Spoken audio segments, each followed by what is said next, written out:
What up, everyone? This is Mr. Lord, Dr. Professor, Dark Joker, here with another edition of Traditional Fans with Opinions, where I'll give my reviews for whoever I watched, read, or played today. And who are Traditional Fans with Opinions? That is myself, and that is you, the viewers. With all that being said, on with the reviews. Liar Game, episode 20. So in this episode, um, so um, so Yoko reveals that he put a bunch of money in his account to where Akiyama now's plan can't work, where they can't bail a lot of people out. So, um, or at least they're like the money won't work as well. So, yeah. Then, so what happens then is and now says that Yoko win again. He lost because his principles, you know, he were broken. So she damaged Yoko's pride. Basically, she tells Akio that her plan was basically rage bait him into joining the game so they can use his winnings to save everyone. And Yoko takes the bait and goes into the next game. And now Fukunaga also joins the revival round with Now and Akiyama. Basically, he wants to take it he wants revenge on Yoko.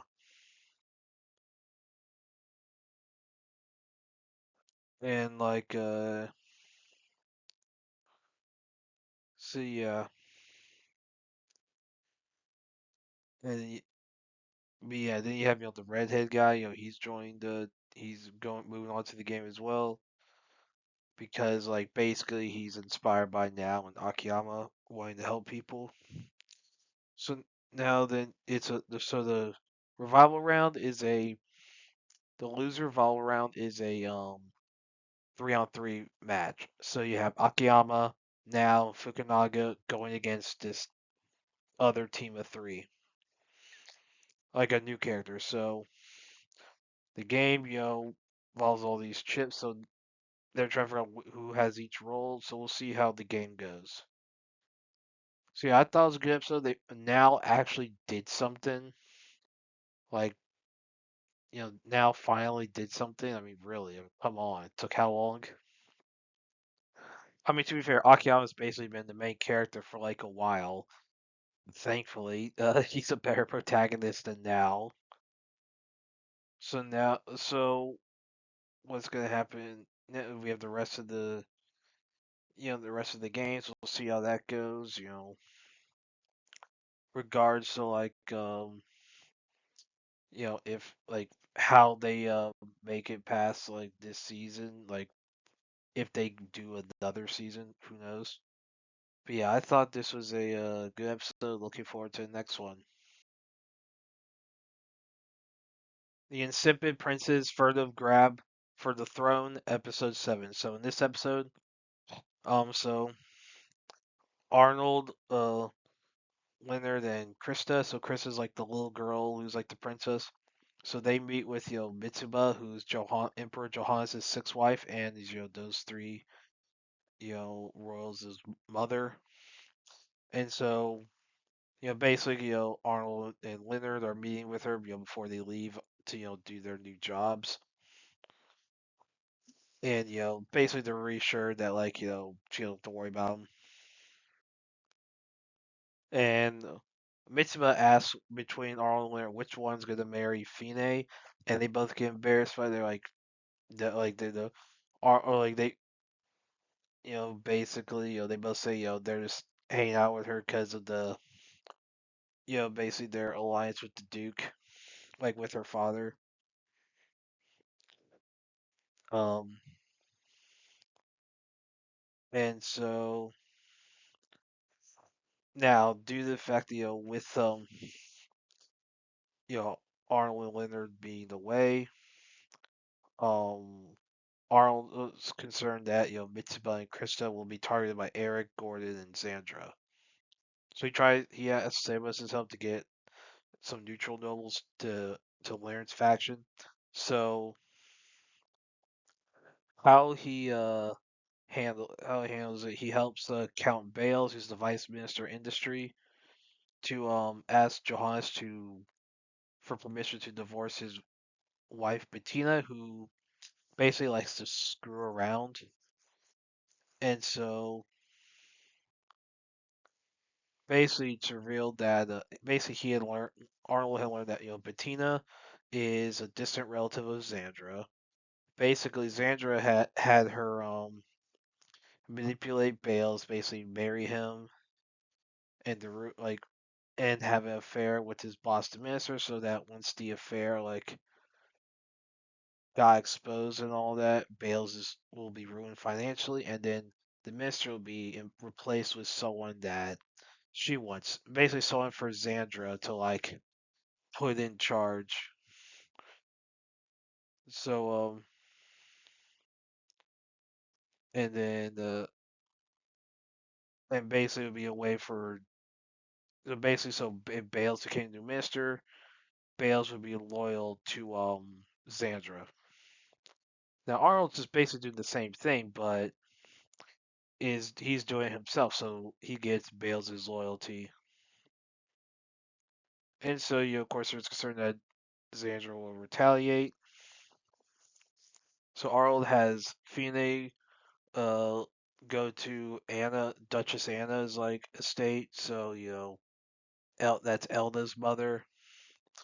And so Arnold visits, and so Anna says that Elna and you know Fine are taking a bath, and so he goes in to say hi, but he accidentally sees them. So they're trying on dresses. They're trying to look at dresses. All they have on is their undergarments. Arnold accidentally sees them in their undergarments. Anna jokingly says for Arnold to take responsibility by Barry Elna, but then she's like, wait, he also saw Fine. They're like, crap. She's like, crap, do we have to?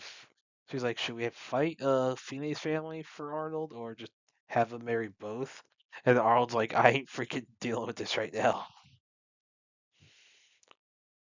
So then, but Elna's shown to be to be a transport for against Leonard. So yeah, that's gonna be a problem. So Arnold, while he's going out of the country, some of Xander's assassins try to attack him. Then an adventurer named Lymphia arrives and helps stop the assassins and asks Arnold for help in saving her village from kidnappers because a lot of the nobles aren't doing anything, which implies that some nobles might be involved in what's going on.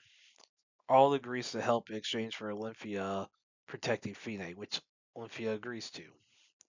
So we'll see how it goes, what's going on with the kidnappers and all that.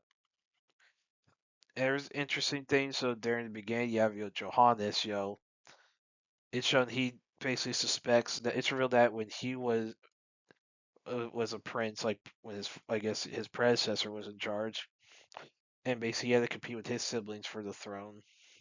He basically pretended to be an idiot, Arnold's doing, and basically his main advisor was basically a peasant, and it's basically they work together to plan things out and take the throne. Um, and he suspects Arnold's doing basically the same thing, although probably doesn't know that Arnold. Don't know if he knows that Arnold's just trying to help Leonard. And and it's funny when Johan sees the whole thing. Johanna sees the whole thing with the about the divorce. He's like, basically his advisor's like, this smells like a plot. John's like, well, if the guys, well, hey, if someone can't think of a successful plot, probably shouldn't be emperor. I'm like, that's brutal. But yeah, so then yeah, so the battle for the throne's picking up. This is a very entertaining succession battle. I don't know how long they're gonna keep it going. So I think the manga is still going on. But yeah, I thought this was a good episode. Interesting what happens outside I guess the country, or whatever. Looking forward to the next episode. Lanterns, episode 1. So, yeah, in this episode, so you have in 1996, Hal Jordan, who's, test pilot, Air Force veteran, basically announces himself as a member of the Green Lantern Corps, like, to the world. Basically, it was like a 60 Minutes interview, and you see John Stewart as a kid, like, watching it. And so, and, his father, John Jr., like, basically, like, does some physical, emotional abuse to him to, like, make him show no fear. Then 20 years later, 2016, John is being trained as a reserve Green Lantern, and he's pissed off that he doesn't wear the ring, but he still tries to talk very respectfully, given his experience in the military. And so Hal's like training him, whatever. Hal basically ditches him, jumps out of the car, and basically it forces John to wear Hal's ring in order to figure out how to save himself. And the ring releases a backup consciousness of Hal Jordan, which is recording case of his death, but it hasn't been updated in 10 years, even though it's supposed to be updated frequently. And the consciousness sends out messages about there's hail in Rushville, Nebraska. So when John mentions that to Hal basically takes uses the ring to fly to Rushville, and John gets there, has to get there himself. Now, when Hal and John get to Rushville, a mass shooting just happened at a high school football game. Basically, it's believed to be like this was a shootout between rival schools, like after like a big win or whatever. And the sheriff Kerry Kane asked him not to get involved because there's a jurisdiction thing as far as the locals are concerned. It's just basically a argument over football, whatever. It's not anything about extraterrestrial. So Kane says that Hal doesn't have jurisdiction. Hal says he has like a gut feeling that it involves aliens. And a suspect that John like sees is arrested, and Carrie doesn't want Hal to interrogate the suspect. And Hal and John go to a bar. He Hal mentions basically when how he got the ring when when Abin Shore was dying. He was named successor for the ring, and basically then and that's how he got. And he potentially a bar picks a fight with someone else at the bar so he could get arrested and so he could talk to the suspect. Now Carrie locks him in the broom closet, and John at the bar he ends up having sex with some older lady inside of his car. Now at the Hal he has a hearing, whatever. Basically a lawyer that he first wants to represent himself, but a lawyer named Billy Macon, who's Carrie's husband, represents him. I don't know how that doesn't cause any issue like conflict of interest issues. Because was if Carrie was the arresting officer and well, not just she's the sheriff, so you have a lawyer like for the defense, on a case that Carrie as sheriff is involved with. I feel like there would be a lot of conflict of interest here. So like now I don't know if that affects the lawyer. It probably does affect Carrie, where she probably would have to recuse herself in this case. You know, and so now Billy's father, William Bacon, pays bail for Hal, so Hal's able to get released, but he's told not to leave town.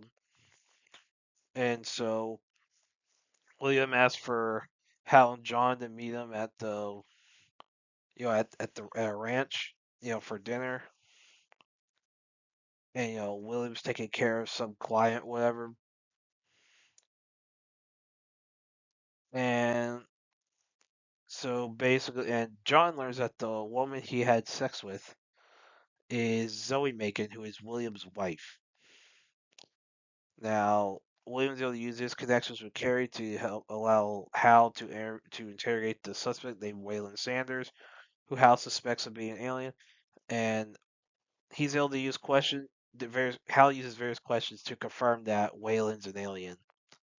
And so Waylon then taunts Hal using the oath, which Hal has an issue with. I guess there's something like he has an issue with the oath, whatever. And then Waylon tries to blow himself up, but Hal uses the ring to make a force field to contain the explosion. Now, 2026, 10 years later, John returns to Rushville and reunites with Carrie, and they find Hal's frozen corpse in the bleachers, not wear his ring. Now, whatever happened here? Now, John at this point is like, I guess, a full-fledged Green Lantern, and so you have, there's like something's going on. So you have like a Guardian, based on the previous. Also, there's going to be a Guardian involved. Um, Sinestro is supposed to be in this show. The Guy is supposed to appear, I guess, made to explain why Hal, I guess, is seemingly like estranged from the other Green Lanterns. Like, yeah, we'll see what else going on. Like, yeah, I was not a fan of this. Like, I mean, look, you kill off Hal Jordan in the first freaking episode. Really? I mean, it'd be one thing, let's say, if you're going to do like this long running story that had different Green Lanterns, like over time, you had, like there was like an overarching like story involving multiple Green Lanterns. You had, Alan Scott and let's say you had Alan Scott in the 40s, Hal Jordan in like the 60s, maybe Guy Gardner like a little later, John Stewart like the like 70s or 80s, or and Kyle Rayner. If you had like, gosh, they should have just done Green Lantern Corps if they want to do multiple layers. Do like if they want to get all the human ones, where it's Guy Gardner, Hal Jordan, John Stewart, well, I mean Alan Scott's. It's a different thing with Alan Scott. He's like, it's a different thing as far as how he became Green Lantern than Kyle Rayner. Um, they could have done something with the Green Lantern. I mean, here's the thing: David Lindelof, who made the Watchmen show, and then they're trying to make this be like a true detective thing. No, I don't think that works well with Green Lantern. I mean, you can do stuff with you know, Green Lantern. Like you could do, like, yes, it is space cops. Why can't we be in space? This could just be a police procedural, like a superhero police procedural. You have Green Lanterns, go around. You have Hal or someone go around, solving crimes in various planes. I mean, this should be more like NCIS, I'd say, than True Detective. Because like NCIS, a little lighter in tone, which and but it's still a cop show. So like, and this is sci-fi, so like, honestly, I think Doll Belsario would have been way better for Green Lantern than Damon Lindelof. Like, and definitely better than James Gunn, Pierre Safran, and Tom King. Yeah, don't put Tom King anywhere near DC. And yeah, like, th- this is supposed to be a sci-fi thing. There's not really enough sci-fi. Like, they could have done something, but this is just stupid. And look, they killed off Hal Jordan, the most famous Green Lantern, in the first episode. Like, he's dead. Like, Hal Jordan's dead. Yeah, he's also like, obviously, They're gonna do some like non-linear story, whatever, like True Detective season one, whatever. And yeah, I mean, there's stuff you could do with like doing a True Detective type story with DC. You can't with like where's the Question or Batman. You could, I mean, really, you could do one with Batman. Like, I mean, heck, I mean, honestly, you could do like a Under the Red Hood type story with as like a True Detective type thing with like flashbacks and all that.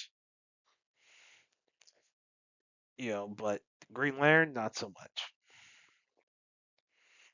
Of course, there's questions. How did Hal Jordan die? I think it involves Sinestro and Parallax. Like, because in the comics, Hal does become possessed by Parallax, and that does lead to his death. And Sinestro, he has the yellow ring. And Parallax represents fear. So probably what happens is, this is my guess. Sinestro's doing something in this town that probably led to Abensura's death in the past, and so in this, Sinestro then like doing something there, and then like whatever happens, they defeat Sinestro, but it leads to like John Hal defeats Sinestro, but whatever happened there leads to Parallax possessing Hal, and he's killed. Hal's then killed by either um himself, one of the Guardians, you know, depending on what else may happen, maybe by Carrie or John, depending on how the mystery goes, like develops. Like I guess they could be possibly that John Stewart or Sheriff Carey, whoever killed Hal Jordan. I guess his body's just out there, and maybe they try to cover it up or something in the past. And of course you have of course there's the whole mystery box of the I guess the like Carrie's husband's family, whatever. That whole bit, like, there's gonna be some problems. This is not a good show. I mean, people knew Hal Jordan's probably gonna die because John's the only one that's confirmed to appear in Man tomorrow. Hal Jordan's not, and of course, you have some people coping saying, "Oh, Hal Jordan's not dead. He's alive. They can't do that." Like they're doing it. I mean, no, this is James Gunn. No, James Gunn would be dumb enough to do that. I mean, this is a guy who was dumb enough to make Superman's parents evil and have Supergirl not mention it at all to him. Yeah, people are like, "Oh, he's going. The message, Superman's message is fake. They're going to retcon it." Well, they didn't, and if they were going to retcon it, they should have done it in the freaking Superman movie. Like reveal, oh yeah, this is a fake translation. Yeah, no, yeah. He, Lex couldn't translate Kryptonian. Like Lex has no way to translate Kryptonian. He can like, here's what the message actually says. Of course, now Atlantis people are gonna be like, oh no, it's definitely something involved. Like it's gotta be fake. It can't be Hal Jordan. It has to be like a dead manhunter, or well, if it's a dead manhunter, when do you look like a manhunter, not look like Hal Jordan? Like when he revert to his original form, feels like a manhunter or shapeshifter or something. Tomorrow shapeshifter, and like I do think Sinestro and Parallax are involved, but I do think how they actually end up explaining it will probably be really retarded. I mean, it's James Gunn. Odds are, yeah, James Gunn and Tom King involved. Odds are it's going to be retarded. Yeah, I'll watch the next episode. I ain't looking forward to it. Well, that's it. Did y'all like the stuff I reviewed? And if you have your own opinions about all that, you can put all that in the comments. Thank you for watching, and like, subscribe, and all that. And look forward to the next video.